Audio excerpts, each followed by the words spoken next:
Listen, forget what you think you know. What if I told you that the Cathars didn't just reject parts of Catholic doctrine, they rejected the universe itself as a lie? What if I told you their version of Jesus wasn't flesh and blood, but a mere spirit, a visitation that left no physical imprint? That's exactly where their teaching plunges, into an abyss of dualism and cosmic betrayal. To begin, the Cathars believed there are two ultimate principles, one pure, untainted, and good, the other dark, material, and evil.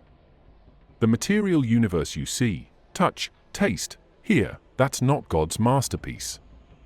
That's the counterfeit. That's the work of a blind, malevolent force called Rex Mundi, the king of the world. Your body, your organs, your pain and pleasure, all are part of the prison constructed by that adversarial power. The soul, however, comes from the realm of light. It is divine, trapped, suffocating under flesh. In their theology, this dark realm is original. It's eternal. It doesn't come from the good God as a fall or accident, it's a co-equal opponent. Therefore, creation stories in Orthodox Christianity, God making the world good, are lies. Evil is not derivative or secondary, it's foundational. That immediately flips Christianity on its head. The classic God versus devil is reversed into a cosmic war between equals. Now, how does Jesus fit into that? In mainstream Christianity, Jesus is God incarnate, the Logos enfleshed, dying for sin, physically resurrected. Not for the Cathars. For them, Jesus could never stoop into flesh without being tainted by matter. Instead, they embraced asceticism, the doctrine that Christ only appeared to have a body. The crucifixion and suffering were only an illusion perceived by eyes. The real Christ was purely spiritual, never touched by nails, never weighed by pain. What was nailed to the cross was a mask, a phantom. The real Savior stood aloof, untouched. The body was a projection, a facade. This isn't mere academic musing. It's a rejection of incarnation itself. They call the material entirely suspect. If you believe Jesus was bodily crucified, you accept that matter can mediate God's touch, and that's heresy in their view. Instead, salvation is about freeing the spirit from the prison of flesh, not redeeming flesh itself. When people today read Bible verses about the resurrection of the dead, the feeding of the 5,000, water turned to wine, they read it as miracles of matter. The Cathars read them as symbols, allegory, illusions. The water never changed. The bread was never eaten. The signs pointed to spiritual truths, not physical realities.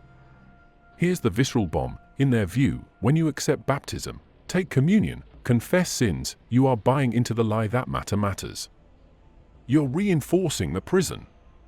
They refused all sacraments tied to matter, water, oil, breads, incense, all of it suspect, contaminated. The only ritual they accepted, the consolamentum, is immaterial, a laying on of hands, a transfer of spiritual authority.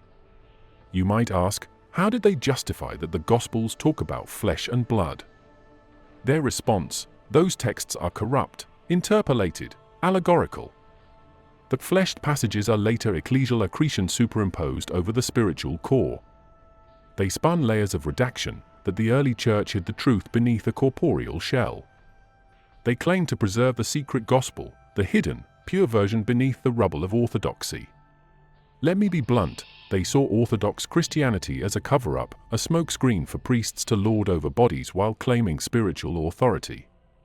They tore open that curtain and said, the real war is not sin versus grace, but material versus spirit, and they choose spirit. Imagine being told your salvation has nothing to do with your body. That your body is the problem. That real life is elsewhere, and this earthly life is the dungeon. That your suffering is not redemptive, it's simply part of the trap. That the cross is a hoax, a ruse. They did not sugarcoat it. They lived it. They refused marriages, refused to bear children, refused to consume products of procreation. They refused to call themselves Christians in the standard sense, they called themselves the good men and women of God, those who see the lie behind the veil. That is the first wound, their repudiation of the material world, the denial of a bodily Christ, the double principle that makes orthodox dogma look not just wrong, impossible. They cast everything comfortable you believe about sacraments, resurrection, incarnation, into fire and demanded you choose spirit or flesh. They built their world underground, secret assemblies, hidden preachers, coded rituals. They knew the stakes. The church was hunting them. The crown was ready. And in that darkness, they whispered this cosmic warfare: you are spirit, and this world, this flesh, this pain, it is not your home. It is the cage. Your body is the lie. Your senses, the betrayal. Your salvation, a spiritual escape. And Christ? Not hanging on wood, but standing free beyond the visible. If you embrace one God, you embrace the prison. If you walk with them, with the Cathars, you reject everything you were taught. That's where it begins. Picture this: you're lying on a stone floor in medieval Languedoc. No incense. No gold altar.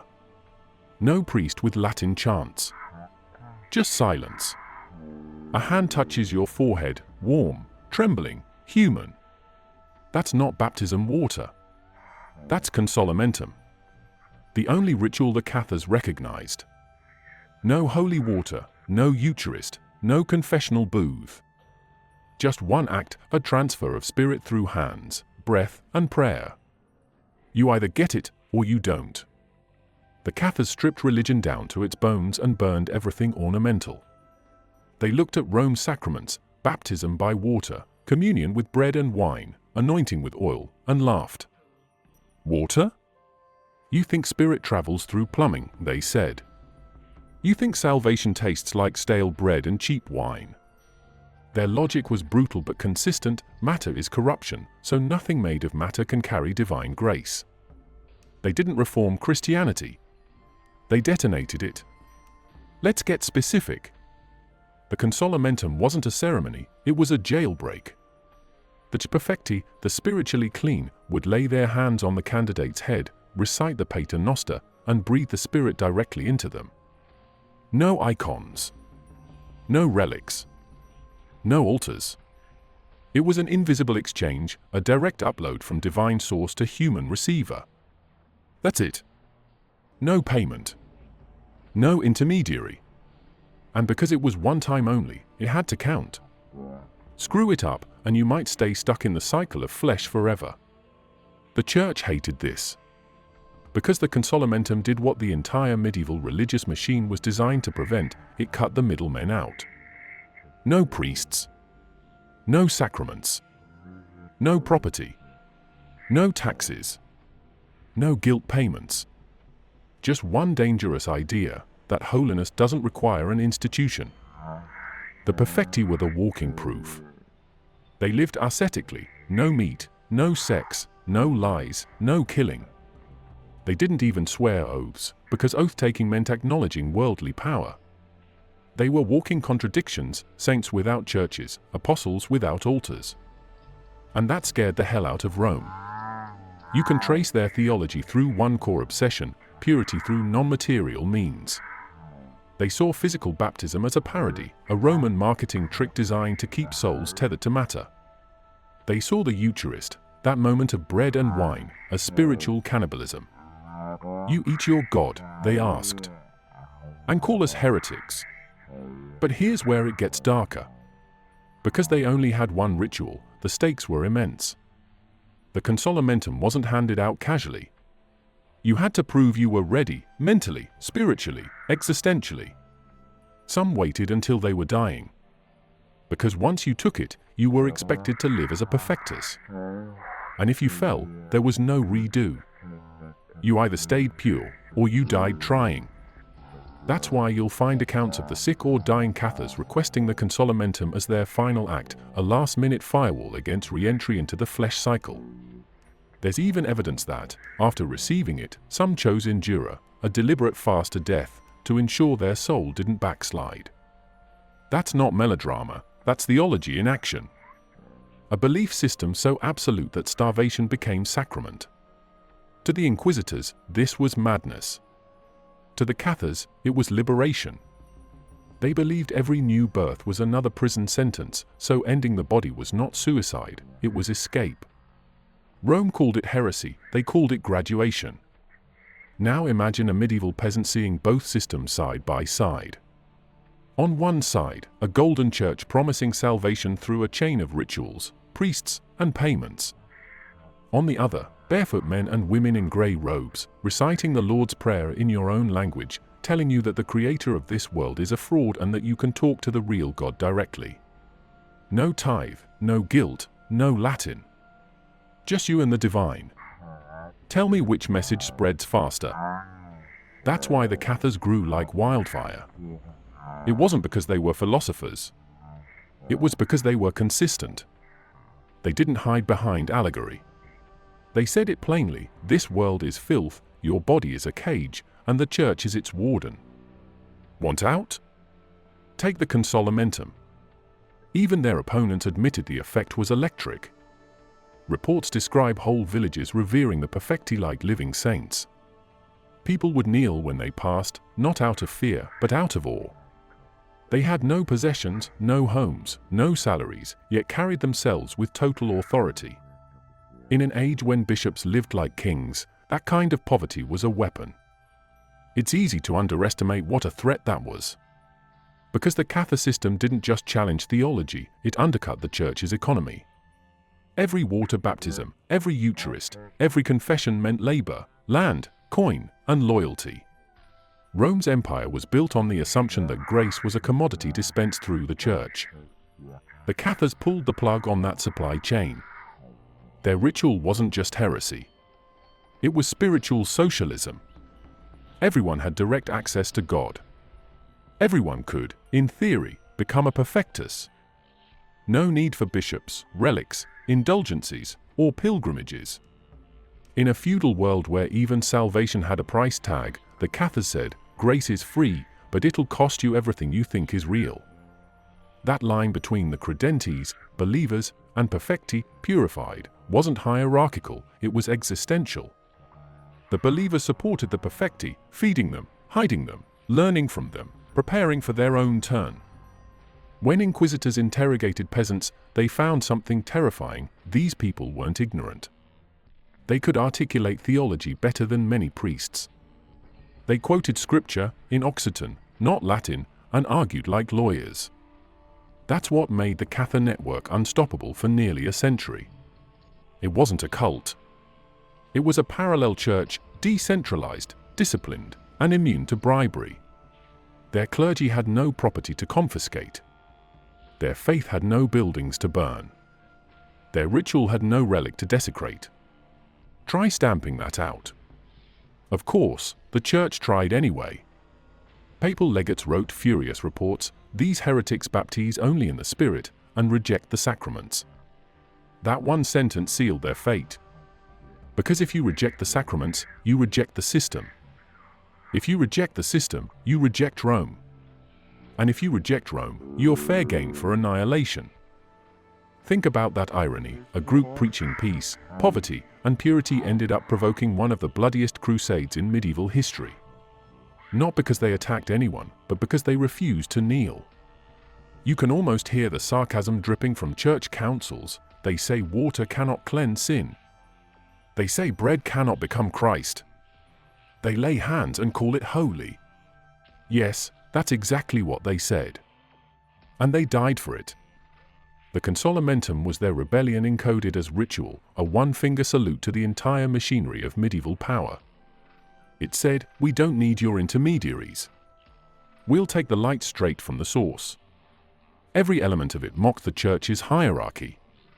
No gold chalice, no Latin formula, no patriarchal monopoly. Just breath and touch. The same tools creation gave every human being. And maybe that's what frightened the papacy most, the possibility that these ragged mystics were right. That the grand chain of mediation between God and man was unnecessary. That anyone, peasant or noble, man or woman, could touch eternity without permission. The church called it blasphemy. The Cathars called it clarity. And once you understand what happened in that tiny room, no candles, no choir, no spectacle, you realize how revolutionary that simplicity was. Because the moment that hand rested on your head, the moment the prayer was whispered, you were no longer a subject of Rome. You were spirit. You were free. You want to know what the Cathars really did that terrified both church and crown? They declared war on the body itself. Not sin, not Satan, the body. They saw it as a biological prison built by a cosmic fraud. Every impulse, every appetite, every craving for touch or taste, a chain forged by the false creator. And they didn't preach moderation. They preached elimination. If the world was a trap, desire was the bait. This is where the whole thing gets raw. The Cathars didn't just talk about purity, they lived it with surgical precision. They refused sex, marriage, procreation, even certain foods. Why? Because every act that perpetuated the flesh was cooperation with the enemy.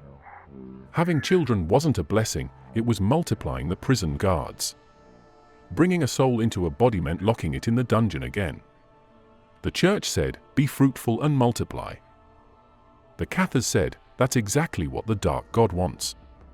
They flipped Genesis inside out. Their hierarchy of defilement was simple and terrifyingly logical. Sex was the top of the list because it created new flesh. Killing came next because it destroyed flesh already bound to suffering.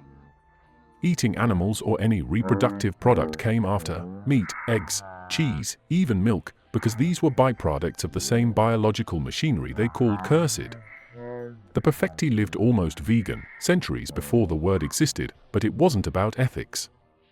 It was metaphysics. Every meal was a statement against the architect of matter.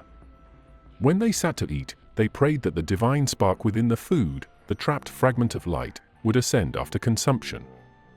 Eating was a release ritual. They didn't dine for pleasure, they performed a micro-exorcism. The act of chewing became a war on the system. And they meant it. Witness accounts from inquisitors describe how Cathar households would avoid killing even insects, terrified of imprisoning another soul through violence. Imagine a community so obsessed with spiritual hygiene that even stepping on a bug felt like cosmic betrayal. And don't think this was monastic theory locked away in some mountain. They lived among common people, tradesmen, weavers, farmers, and yet the perfecti demanded a code of control so absolute that it made monks look like hedonists. The average believer, the credens, could live normally until they received the consolamentum, but the perfectus was expected to be a walking negation of the flesh. They didn't sleep with partners, they didn't swear oaths, they didn't touch weapons, and they didn't eat anything conceived. That's where the stories of Endura come in, the darkest, most misunderstood part of Cathar history. Inquisitors called it suicide by starvation. But for the Cathars, it wasn't death, it was graduation. Once you'd received the consolamentum, you were spiritually perfect. Remaining alive meant temptation could drag you back into sin.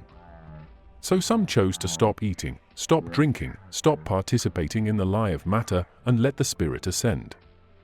They called it release. The church called it self-murder. The truth? It was both. The ultimate act of rebellion against a world they believed was built by a counterfeit god. Think about how shocking that was in the 13th century. Rome preached that life was sacred, the body was holy, sex was sanctioned under marriage, and death by starvation was sin. The Cathars said, wrong, wrong, wrong, and wrong again. They believed the real crime was being born. You can see why inquisitors lost their minds over this. How do you convert someone who thinks procreation is a demonic plot? Their enemies wrote about them with horror, describing the perfecti who refused to eat anything born of passion. Some claimed Cathars starved themselves to skeletons, that they refused even cooked vegetables touched by animal fat. Every rule the church made to manage sin, the Cathars countered by erasing the entire concept of fleshly existence. Where Rome tried to discipline desire, the Cathars deleted it. No confession, no forgiveness, no indulgence. Just removal. You can imagine the sarcasm dripping from their critics. These heretics think they're angels. And the Cathars probably smiled at that, because yes, that was the point. They wanted to live as beings of light trapped in clay, waiting for the lock to break. The perfectus was supposed to imitate the condition of a celestial being: no sex, no death dealing, no possession, no pollution. They weren't running from sin, they were trying to starve the universe of its fuel. Their metaphysics was absolute dualism in action. Every atom of matter belonged to the dark power. Every impulse toward comfort, pleasure, or survival was a form of collaboration. They didn't even romanticize suffering, they treated it as mechanical waste. Pain wasn't noble, it was just the noise of the system grinding you down. The only thing noble was separation from the system entirely. Inquisitorial testimonies describe how dying Cathars who received the consolamentum would whisper prayers and then begin fasting immediately, sometimes refusing even water. Their families watched them with reverence, not horror. Because in their worldview, death wasn't a tragedy, it was the jailbreak. The room that looked like a deathbed was, in their cosmology, the launchpad to light. You want a society that lived its theology? Here it is. No hypocrisy, no loopholes, no sin now, confess later. The perfecti burned the bridge between spirit and flesh the moment they crossed it. That's what made them unstoppable for so long. You couldn't bribe them with pleasure, you couldn't threaten them with death, and you couldn't shame them into confession. Try torturing someone who already believes pain is fake and death is deliverance. It's useless. The Inquisitors kept meticulous records precisely because they couldn't understand how these people stayed calm while being broken. Their discipline was surgical, not fanatical. They didn't shout, didn't proselytize with fire and brimstone. They simply lived in quiet, radical opposition. Their silence terrified the hierarchy more than any rebellion ever could. Because if purity is possible outside the church, what good is the church? Their critics accused them of hypocrisy, saying the credentes ate meat and had families. But that was by design. The credentes lived in the world to support the perfecti, feeding them, hiding them, and preparing to take the same vows at death. It was a pipeline, not a double standard. Every believer knew their turn was coming. The enduro wasn't a rumor, it was an expectation. That's why inquisitors often found entire villages prepared to die rather than renounce their faith. It wasn't mass hysteria. It was systemic defiance. Even their dietary codes had logic. They believed that within every living being was a fragment of divine light trapped by the demiurge's creation. By refusing to kill, they refused to reinforce that prison. Eating plants was considered less polluting because plants were seen as lower forms of matter, easier to free. Meat, being from warm-blooded life, was saturated with pain, a heavier prison for the divine spark. This wasn't vegetarian compassion. It was cosmic sabotage. Every plate of food was an act of resistance against the world's architect. The perfecti also practiced imposition of hands during meals, blessing food so that any spark of light within it would be released rather than trapped through digestion. Again, no altars, no chants, just a brief gesture that turned eating into an act of purification. The Cathars didn't waste a single moment of their lives serving the demiurge. Every action was engineered to weaken his domain. If you're wondering how they handled reproduction in a world that worshipped family, here's the brutal answer: they didn't. Marriage was tolerated for ordinary believers, but perfecti rejected it completely. They refused to be instruments of cosmic multiplication. In a society obsessed with heirs, legacy, and bloodlines, they said the most radical thing imaginable, that childbirth was evil. Not because sex was shameful, but because it trapped another divine essence inside meat and bone. Every baby cry was, to them, another spirit screaming in chains. The psychological toll of that worldview was immense. To live as a perfectus meant constant awareness that every heartbeat, every breath, was an accommodation with the enemy. Their very survival was betrayal. That's why death was celebrated, not mourned. That's why the Endura existed, to finally stop breathing the air of a false god. You can feel how much that terrified the establishment. The church preached obedience through fear of death. The Cathars weaponized death against the church. You can't control people who see dying as emancipation. That's not heresy. That's ideological kryptonite. And yet, for all their severity, the Cathars inspired deep love among the people. Villagers risked everything to hide them, feed them, carry their messages. because despite their iron code, the perfecti radiated serenity. Eyewitnesses describe them as calm, compassionate, never angry, never greedy. They healed the sick, mediated disputes, spoke gently. They didn't condemn others, they pitied them for being trapped. Even their enemies admitted that if virtue were the only measure, the Cathars would have been saints. I want you to see this. The texts the Cathars left behind aren't quaint relics, they're war manuals for the mind. In a world where the church burned books, these manuscripts survived as weapons. Two of them stand out: Liber de Duobus Principiis, the Book of Two Principles, and Interrogatio Johannis, the Secret Supper. Each shreds orthodoxy with ruthless logic. Let me walk you through how they dismantle everything you thought was sacred, piece by piece, bone by bone. First, Liber de Duobus Principiis. This is not devotional fluff. This is a polished, relentless theological assault. The author, probably a Cathar from northern Italy, lays out an absolute dualism: two eternal principles, two creators, two realities. There is no hierarchy where one God is supreme and the other inferior. These two are locked in balance, always. Every creature, every cosmic event, every spiritual struggle is an expression of that tension. The text engages Catholic theologians on their terms, quoting legal texts, pseudo-Aristotelian philosophy, and scriptural variants. The author isn't a peasant, he's a warrior scholar in the trenches, fluent in the tools of his foe. What happens when you accept two equal creators? The Old Testament is rebranded as the theology of the dark god. Yahweh is not a benevolent father but the architect of matter, the engineer of pain. Orthodox authors call that heresy. The Cathars call it clarity. In Liber, the author argues that Christ's suffering and death were caused not by the good God, but by the evil creator, the bad God that builds prison walls. The good God remains unattached to the mess of flesh. Here's the savage twist: their Redeemer is not the Christ of Rome, but a force beyond form who pierces the veil, but never enters flesh.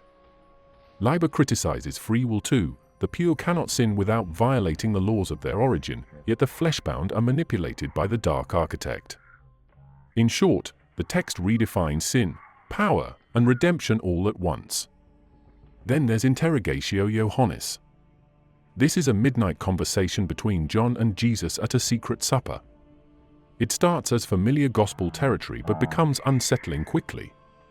John asks, "Why did Judas betray you? Who rules the universe?"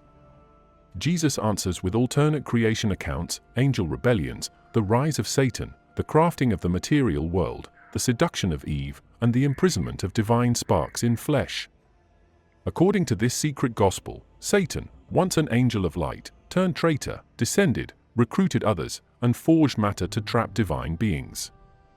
Men and women were built from clay, animated by fallen angels, forced into bodies. Every birth is another act of betrayal. John presses, when will these sparks rise? How will the damned be freed? Jesus responds with cryptic cycles of ascent, returning to the third heaven, bypassing corrupt layers. What's shocking, Interrogatio portrays John the Baptist not as a saint but as an agent of the dark god, a false baptismer whose water right binds souls instead of freeing them. The text claims the Old Testament is propaganda of the dark creator. It splices new myth into known names: Cain, Abel, Adam, Eve, Satan, but recodes them as conspirators in cosmic entrapment. The supper isn't communion, it's revelation. Jesus lets John in on the secret war behind the curtain. None of this is benign allegory. It's a cosmic ideological text, claiming to reveal what the church hides. Here's where it gets surgical. When medieval inquisitors captured Interrogatio manuscripts, they annotated them as filled with errors, but they couldn't burn the ideas fast enough. Two different manuscript lines, preserved in Carcassonne and Vienna, show textual variants that tells you it was living, evolving, being copied and recited in hidden communities. It wasn't static theology, it was breathing doctrine. In its margins, you get traces of celestial hierarchies, thrones, dominions, seven heavens. The divine is layered. Between earth and pure light, there are courts, layers, seductions. And at every gate, the dark creator lurks. Now, read Liber and Interrogatio together, they function like two converging axes. Liber gives you the structural scaffolding, two gods, cosmic dualism, critique of sacraments, redefining Christ. Interrogatio gives you the mythological narrative, how things fell, who rules, how souls are trapped. One is system, the other is story. Together they form a coherent underground theology. They don't merely replace dogma, they repudiate the need for dogma. These works also showcase how intellectual the Cathars were. They weren't peasants muttering heresy in caves. They knew Latin, they read theology, they engaged with canonical scripture and then methodically tore it apart.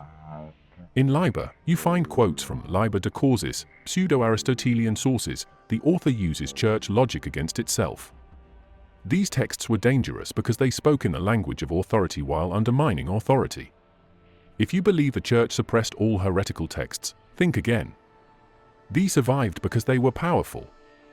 They were smuggled, memorized, recopied. Decades after massacres, communities still whispered their lines in hidden chapels. And Inquisition records mention interrogators held copies, debated them, transcribed them, not because they respected them, but because they were terrified by their coherence. So when you hear the church's version, these are heretics, these are madmen, understand that the Cathars responded not with slogans but with texts, absorbing, rewriting, confronting. Liber de Duobus Principius and Interrogatio Ioannis are radioactive. They refuse reconciliation. They do not ask for permission. They stand as manifestos, a rival gospel, not a curiosity. And that is why Rome had to burn, silence, and crush, not merely to win souls, but to destroy words. Let's get this straight, the Cathars didn't need popes, bishops, or cathedrals to build power. They built something more dangerous, a parallel spiritual network that functioned smoother, cleaner, and more believable than the church's own machine. No cathedrals, no gold chalices, no Latin mumbo-jumbo, just structure, precision, and faith so disciplined it scared the aristocracy out of their armor. At the top were the perfecti, the pure ones.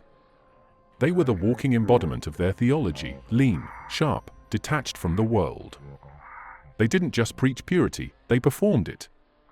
These were men and women who gave up everything: property, sex, meat, lies, ego, even the right to kill an insect. Their lives were stripped to function like spiritual blades. Beneath them were the credentes, the believers, the working class of faith, the farmers, masons, weavers, merchants. They supported the perfecti like an invisible scaffolding, housing them, feeding them, protecting them from inquisitors. This wasn't a chaotic cult. It was a grassroots civilization. The perfecti didn't call themselves priests, but they acted with more integrity than most clerics in Rome.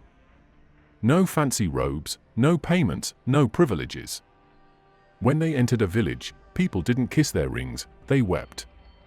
They saw in them what Christianity claimed to be but never was: selfless, pure, incorruptible. And that scared the hierarchy more than any rebellion or army could. Because here's the nightmare scenario for the church: people began comparing their bishops with these ascetic heretics, and the bishops looked like jokes. The perfecti didn't take oaths. Why? Because oaths tied you to the world, to kings, to feudal contracts, to a system run by the same demiurge they rejected.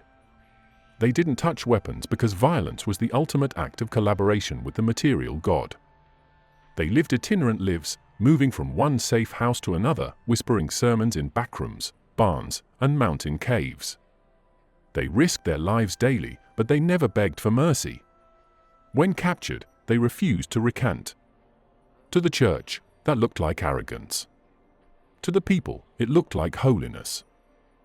And here's the part history books like to sanitize: the Cathars were organized. They had councils, elected leaders, territorial divisions, and even their own version of apostolic succession. The perfecti would gather secretly to coordinate missions and discuss doctrine. They appointed bishops, not wealthy men with titles, but chosen spiritual anchors, one for each region: Albi, Toulouse, Carcassonne, Agen, Lombardy. Their communication lines stretched across southern France and northern Italy like a neural network of forbidden faith. The church had no idea how deep it ran until it was too late. Their internal discipline was almost militaristic, except it was driven by conscience, not command. The credentes could approach a perfectus to confess sins, not for ritual absolution, but to realign spiritually. No Latin formulas, no indulgent receipts, no 3 Hail Marys and you're fine. It was direct, emotional, human. And when someone fell gravely ill, they would summon the perfecti for the consolamentum. No priest could interfere. That moment didn't belong to Rome. It belonged to the light. Inquisition records, which were meant to destroy their memory, accidentally preserved their system. You can read the depositions and see how precise it was. Every credens knew their duties. Every perfectus knew the route to the next safe house. Women played critical roles, not as silent servants, but as perfecti. They taught, healed, hosted secret gatherings. In a patriarchal church that silenced women, the Cathars made them spiritual equals. That wasn't progressive idealism, that was theology in action. The soul had no gender, flesh did, and flesh was irrelevant. The church called this perversion of order. Translation: it worked too well. These communities ran without bishops or royal endorsement. They refused taxes. They refused papal authority. They ignored excommunication. When Rome demanded obedience, they shrugged. They owed loyalty to no king, no priest, only to the pure God beyond matter. You can almost feel the rage in papal letters. These heretics deny our sacraments, reject our laws, and deceive the simple. The irony? But simples weren't deceived. They were waking up. The power structure wasn't accidental, it was strategic. The perfecti carried coded prayers, memorized scripture, and moved undercover. Their congregations operated in clusters, connected but compartmentalized, so no single arrest could destroy the network. In modern terms, they were decentralized, a spiritual resistant cell system long before anyone invented the word underground. The church couldn't crush them through normal politics, because the Cathars had already built a society inside the cracks of the old one.